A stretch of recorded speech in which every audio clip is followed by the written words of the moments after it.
ka-farmers, pakauntag manok na natay sapal o atong seed. So dire hatoy pakaunis mga piso.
Zoom out 0.5 balik na ito atras din ito bang so mga ka-farmers, ito meron tayong mga sisiw dito, mga malalaki na sila. Ito pinapakain natin, linagyan natin ng sapal ng niyog at saka yung konting feeds. So ito merong mga white leghorn, merong process ng Rhode Island Red saka Barred Rock, at merong isang upgraded native.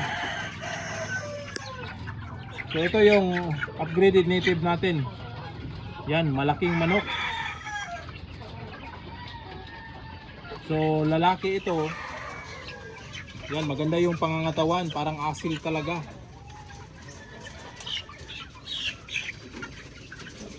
Ito naman yung white leghorn natin. So meron tayong yan, rooster na white leghorn. Ito yung palabas natin sa ating mga palahi. So yan yung white leghorn na rooster. Ito naman yung babae na white leghorn. Yan. Maliit lang yung kanyang palong.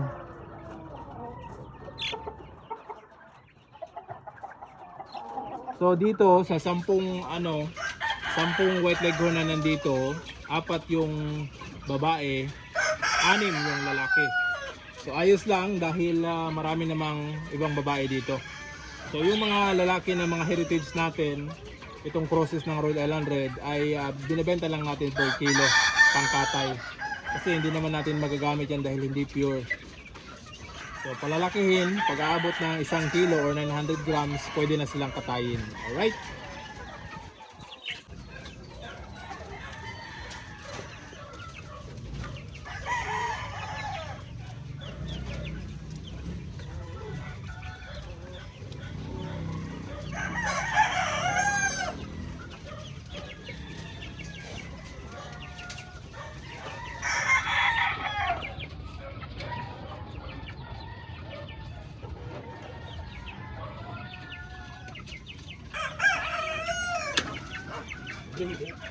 Uwi ada ba?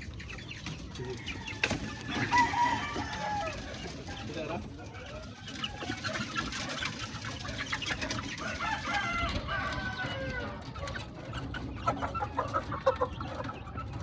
Bintay bro. Ano dito kapag bintay, wala makita sila kanina.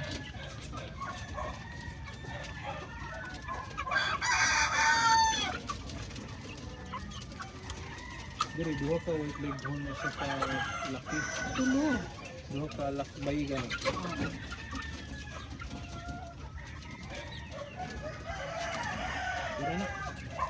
So dito naman mga ka-farmers, ito yung mga malalaki na. So meron pa rin tayong white leghorn dito, 3, isang lalaki at saka 2 babae. Tapos yung iba dito ay mga heritage crosses na. So ito napagbintahan kasi natin ito ng siguro 5 babae yata yung nakuha dito at saka 3 lalaki.